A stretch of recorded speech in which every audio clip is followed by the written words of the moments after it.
I-PAC তৃণমূলের mentor হিসেবে কাজ করে। আর একটা রাজনৈতিক দল যখন জনগণের কাছে না থেকে প্রযুক্তির কাছে, প্রযুক্তিবিদদের কাছে গিয়ে মেন্টর হিসেবে নেয়, তখন সেই দলের যে কফিনের শেষ প্রথা হয়ে যায় সেটা বোঝা হয়ে গেছে।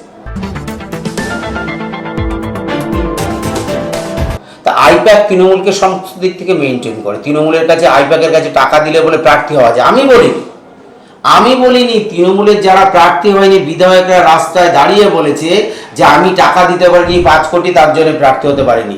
ও টাকা দিয়েছে, ও প্রার্থী হয়েছে।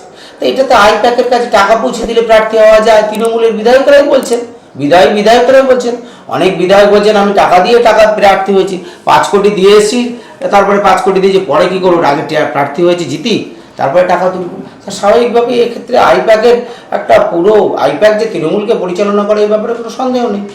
যার জন্য জনগণ বিচ্ছিন্ন হয়ে গেছে। নাহলে একটা দল যদি জনগণের সাথে থাকে তাহলে বলতে পারে বাড়িতে ছেলে মেয়ের ভর্তিকরণ থেকে শুরু করে ঘর বাড়ি তৈরি করা থেকে সব কিছুতে কাটমানি খাওয়া দল, তারা কাটমানির দলে হয়ে গেছে। তাহলে জনগণের সাথে নেই বলে তো আজকে আইপ্যাকের কাছে গেছে। তাহলে আইপ্যাক তৃণমূলকে মেনটেন করে, এই ব্যাপারে কোনো সন্দেহ নেই, ওদের মেন্টর হিসেবে কাজ করে। দ্বিতীয় হচ্ছে গিয়ে হুমায়ুন কী করবে। দেখুন হুমায়ুন কী করবে এটা দিয়ে আমাদের একেবারে মাথা ব্যথা নেই। তবে আমাদের মাথা ব্যথা এক জায়গায় আছে, বাবরের নামে মসজিদ এই বাংলায় হতে দেবে।